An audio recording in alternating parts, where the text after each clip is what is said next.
Price Lord Crosstalk channel viewers எல்லாருக்கும் இயேசு கிறிஸ்துவின் நாமத்தினாலே அன்பின் வாழ்த்துக்கள். இந்த டிவோஷனல் சீரிஸ் நிகழ்ச்சியின் மூலமாய் உங்களை சந்திக்கிறதுல மிகுந்த மகிழ்ச்சி அடைகிறேன்.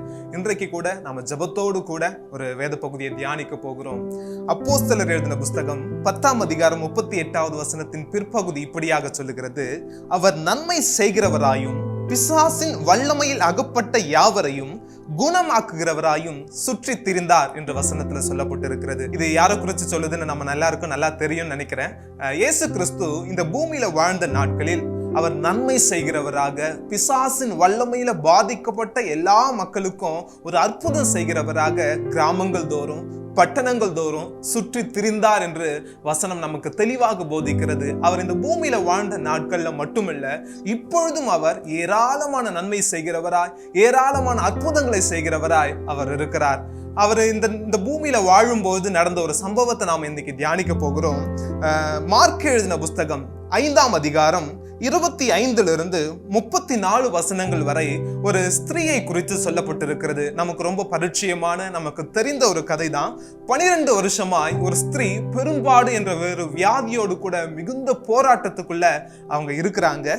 இவங்களை குறிச்சுதான இந்த சம்பவம் மத்தேயு எழுதின புஸ்தகத்திலையும் லூக்கா எழுதின புஸ்தகத்திலையும் கூட குறிப்பிடப்பட்டிருக்கிறது. மத்தேயு 9ஆம் அதிகாரம் 20 முதல் 22 வசனங்கள் வரை, மார்க் 5ஆம் அதிகாரம் 25 முதல் 34 வசனங்கள் வரை, லூக்கா 8ஆம் அதிகாரம் 43 முதல் 48 வசனங்கள் வரை இந்த அம்மாவை குறித்து வேதத்தில் எழுதப்பட்டிருக்கிறது. மார்க் எழுதின சுவிசேஷம் 5ஆம் அதிகாரம் 32வது வசனத்தில், இதை செய்தவளை காணும்படிக்கு அவர் சுற்றிலும் பார்த்தார். இந்த வசனத்துல இயேசு கிறிஸ்து ஒரு அம்மாவை ரொம்ப நேரம் சுத்தி தேடுறாரு. அது யாரு, என்ன அங்க நடந்தது, நாம் அதை தான் இன்னைக்கு நாம தியானிக்க போகிறோம். ஒரு அம்மாக்கு 12 வருஷமாக பெரும்பாடு என்ற வியாதியினால பாதிக்கப்பட்டு மிகவும் வேதனையோடு கூட இருக்கிறாங்க. அவங்க ஏராளமான மருத்துவமனைகள், ஏராளமான மருத்துவர்கள், ஏராளமான மருந்துக்களை எடுத்தோம், கொஞ்சம் கூட சுகமடையாமல் வசனம் சொல்லுகிறது அவள் சற்றாகிலும் குணப்படாமல் மிகுந்த வருத்தத்தோட இருக்கிற சமயத்துல ஒரு சம்பவம் அவங்க மொத்த வாழ்க்கையை திருப்பி போடுது. அதை தான் நாம இன்னைக்கு கத்துக்க போகிறோம். அவங்க மார்க் எழுதின புஸ்தகம் 5ஆம் அதிகாரம் 27வது வசனத்துல, அவள் இயேசுவை குறித்து கேள்விப்பட்டு அந்த நேரத்துல இப்படிப்பட்ட வியாதியில 12 வருஷமா மருந்து மாத்திரை மருத்துவர்கள் அங்க இங்க சுத்தி, அது மட்டும் இல்லாம தன் ஆஸ்திகளை எல்லாம் செலவழித்தோம், சற்றாகிலும் குணப்படியாமல் மிகுந்த வருத்தத்தோடு இருக்கிற சமயத்துல இயேசுவை குறிச்சு கேள்விப்பட்டாங்க அப்படின்னு வசனம் சொல்லுது. இந்த ஸ்திரீயை குறிச்சு நாம பார்க்கும்போது கூட அவங்களுடைய வாழ்க்கையில முதலாவது அவங்க சிந்தைக்குள்ள விசுவாசத்துல ஒரு மாற்றத்தை கொண்டு வராங்க. அப்பதான் கேள்விப்பட்டாங்க இயேசுவை குறிச்சு. கேள்விப்பட்ட மாத்திரத்தில் சிந்தையில் இத்தனை வருஷ வியாதி நான் இயேசுவை சந்திச்சா மாறும்னு சொல்லிட்டு தன்னுடைய யோசனையில ஒரு மாற்றத்தை கொண்டு வராங்க. அந்த யோசனையை சொல்லாக மாற்றுகிறாங்க, அதை குறித்து பேச ஆரம்பிக்கிறாங்க. அந்த பேச்சு செயலாக மாறுகிறது. அந்த செயல் அவர்களுக்கு அற்புதத்தை கொண்டு வருகிறது. நம்முடைய வாழ்க்கையில நம்முடைய சிந்தை மாறும் பொழுது நம்முடைய பேச்சு மாறும், நம்முடைய பேச்சு மாறும் பொழுது நம்முடைய செயல் மாறும், நம்முடைய செயல் மாறும்போது நிச்சயம் நம்மாலும் அற்புதத்தை பெற்றுக்கொள்ள முடியும். இப்படி செய்துட்டு இருக்கிற சமயத்துல என்ன நடக்குது நம்ம கொஞ்ச நேரம் தியானிக்கலாம். இந்த அம்மா இயேசுவின் வஸ்திரத்தின் ஓரத்தை தொட்ட உடனே இவங்களுக்கு ஒரு அற்புதத்தை ஆண்டவர் செய்கிறார். வசனம் 5ஆம் அதிகாரம் 5ஆம் அதிகாரம் 29ல, உடனே அவள் உதரத்தின் ஊரல் நின்று போயிற்று அப்படின்னு சொல்லிட்டு சொல்லப்பட்டிருக்கிறது. அதாவது தொட்ட மாத்திரத்தை, இயேசுவின் வஸ்திரத்தை தொட்ட உடனேயே அவங்களுக்கு அத்தனை வருஷமா இருந்த வியாதி சரியாயிடுச்சு, உடனே நின்று போயிடுச்சு அப்படின்ற வேதம் நமக்கு குறிப்பிடுகிறது. உடனே இவ்வளோ கூட்டங்கள் மத்தியில இயேசு ஒரு கேள்வி கேட்கிறாரு. லூக்கா எழுதின புஸ்தகம் 8ஆம் அதிகாரம் 45வது வசனத்துல இயேசு கேட்டார், என்னை தொட்டது யார் என்று உடனே சுத்தி இருக்கிற எல்லா ஜனங்களும் இயேசுவை பார்த்து சொல்றாங்க, ஐயா இவ்வளோ பேர் கூடி இருக்கிறாங்களே, இவங்க மத்தியில யார் தொட்டதுன்னு கேட்குறீங்களே, இது என்ன நியாயம்? நம்முடைய ஊர்ல கூட ஒரு முதல்வர் போகும்போது, ஒரு பிரதமர் போகும்போது, ஒரு தலைவர் போகும்போது சுத்தி ஏராளமான கூட்டம் இருக்கிறத நம்ம பார்த்திருப்போம்.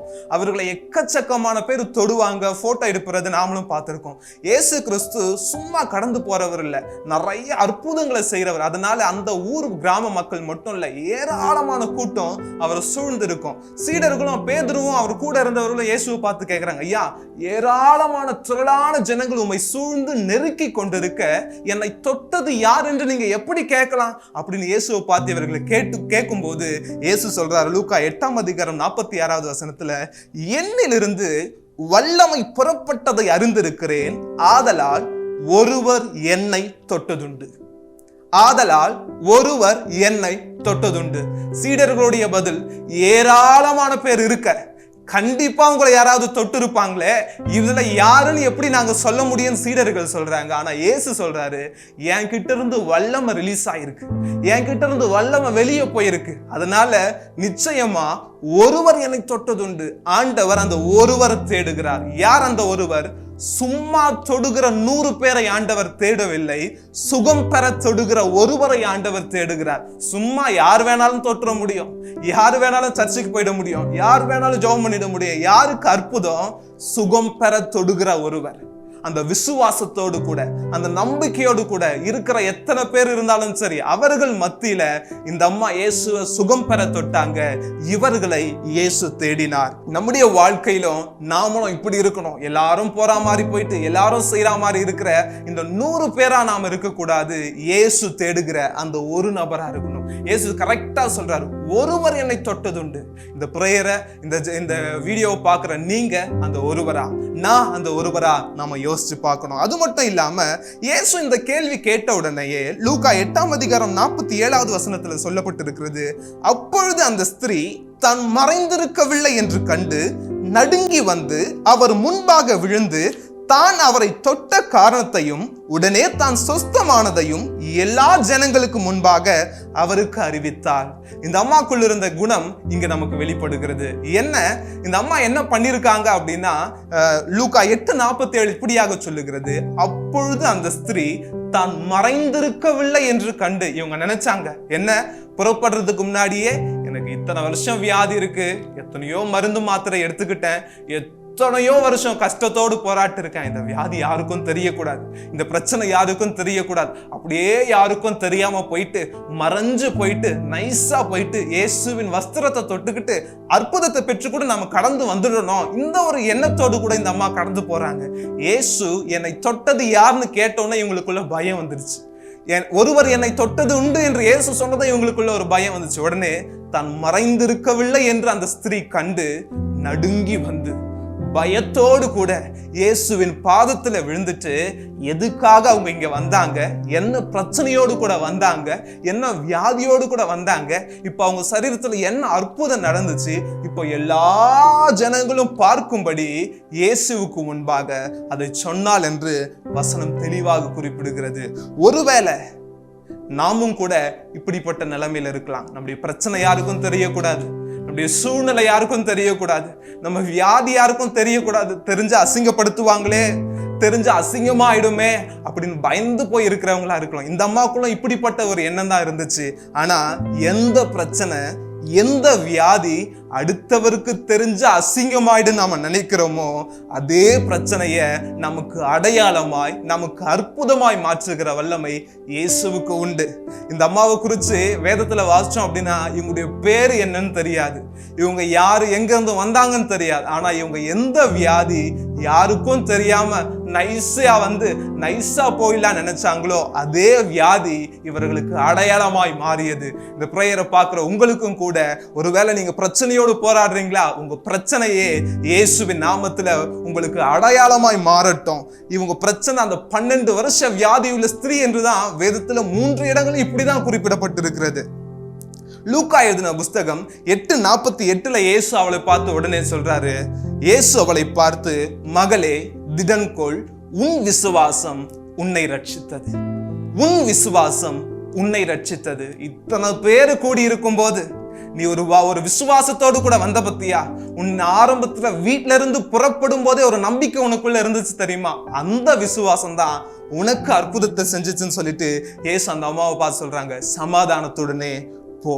உன் பிரச்சனை நீ தேவனை தேடுவதற்கு, உன் விசுவாசம் தேவன் உன்னை தேடுவதற்கு. உன் பிரச்சனை நீ தேவனை தேடுவதற்கு, உன் விசுவாசம் தேவன் உன்னை தேடுவதற்கு. இந்த அம்மாவை இயேசு தேடினார். நம்ம முன்னாடி வாசிச்சோம்ல, மார்க் 5:32 இதை செய்தவளை காணும்படி அவர் சுற்றிலும் பார்த்தார். இதை செய்தவளை காணும்படி அவர் சுற்றிலும் பார்த்தார். ஒருவேளை உங்களுக்குள்ள அந்த தேவன் தேடுகிற விசுவாசம் இருக்கும் என்றால் நீங்க தான் இயேசு தேடுகிற அந்த ஒரு நபர். நீங்க தான் இயேசு தேடி கொண்டிருக்கிற அந்த நபர். நீ தேவன் தேடும் மனிதனாய் மாற அவரை தேட வைக்கிற விசுவாசம் நமக்குள்ள அவசியம். நாமெல்லாம் தேவன் நம்மளை எதிர்பார்த்து தேடுகிற மனுஷனா மாறணும் அப்படின்னா அவரை தேட வைக்கிற அளவுக்கான விசுவாசம் நம்மளுக்குள்ள அவசியம். நிறைய பேர் இந்த பூமியில பிரச்சனைகளோடு போராட முடியாம, எதிர்த்து நிற்க முடியாம தற்கொலை பண்ணிக்கிறது உண்டு. ஒரு சிலர் அந்த பிரச்சனையோடு வாழ்ந்துட்டு போறது உண்டு. ஆனா ஒரு சிலர் தான் அந்த பிரச்சனையை மாத்தி அதுல ஒரு வெற்றியை காண்கிறது உண்டு. இந்த அம்மா 12 வருஷ பிரச்சனையை இயேசுவின் வஸ்திரத்தின் ஓரத்தை தொட்டா ஒரு சுகமாவேன்ற ஒரு விசுவாசத்தோடு கூட தொட்டாங்க, அற்புதத்தையும் பெற்றாங்க. இந்த நிகழ்ச்சியை பார்த்து கொண்டிருக்கிற நீங்களும் எந்த பிரச்சனையோடு, எந்த வேதனையோடு, எந்த வியாதியோடு இருந்தாலும் சரி, உங்களுக்கு இயேசு என்ற ஒருவரை நாங்க அறிமுகம் செய்து வைக்கிறோம். அவர்களை நீங்க பார்க்கும் பத்தியில், அவரை நீங்க தெரியும் போது, அவரை நீங்க பார்க்கும் போது அவர் உங்களுக்கு ஒரு அற்புதத்தை செய்வார். நம்ம எல்லாரும் கண்களை மூடி ஜெபிக்கலாம். எங்களை நேசிக்கிற நல்ல தெய்வமே, ஆண்டவரே, நீ தந்த இந்த நல்ல நாளுக்காக, நல்ல வார்த்தைக்காக உமக்கு நாங்கள் நன்றி செலுத்துகிறோம். ஆண்டவரே, அப்பா, உம்மை தேட வைக்கிற ஒரு விசுவாசம் ஆண்டவரே எங்களுக்குள்ள கடந்து வரட்டும். ஆண்டவரே, எத்தனை ஜனங்கள் எங்களை சுற்றி இருந்தாலும், பயங்கரமான மிகப்பெரிய உலகத்துல நாங்க வாழ்ந்து கொண்டிருந்தாலும், நாங்களும் கூட ஆண்டவரே அப்பா சும்மா உம்மை தேடுறவர்களாக அல்ல ஆண்டவரே, அற்புதம் பெறுவதற்கு, சுகம் பெற உங்களை தொடுகிறவர்களாய் எங்களை நீர் மாற்றும்படியாய் ஜெபிக்கிறோம். உம்மை தேட வைக்கிற விசுவாசத்தை நாங்கள் பெற்றுக்கொள்ள எங்களுக்கு உதவி செய்யுங்க ஆண்டவரே. ஒருவர் என்னை தொட்டது உண்டு என்று சொன்னீரே ஆண்டவரே, அந்த வல்லமையை பெற்றுக்கொள்ளுகிற விதத்துல நாங்கள் தொடுவதற்கு, தேடுவதற்கு நீர் எங்களுக்கு கிருபை தரும்படியாய் ஜெபிக்கிறோம். இந்த வார்த்தை எங்கள் வாழ்க்கையில கிரியை செய்யட்டும். எங்களோடு கூட தொடர்ந்து நீர் இடைப்படுங்க, ஆளுகை செய்யுங்க, நடத்துங்க. இயேசுவின் நாமத்தில் ஜெபிக்கிறோம் எங்கள் ஜீவனுள்ள நல்ல பிதாவே. ஆமென்.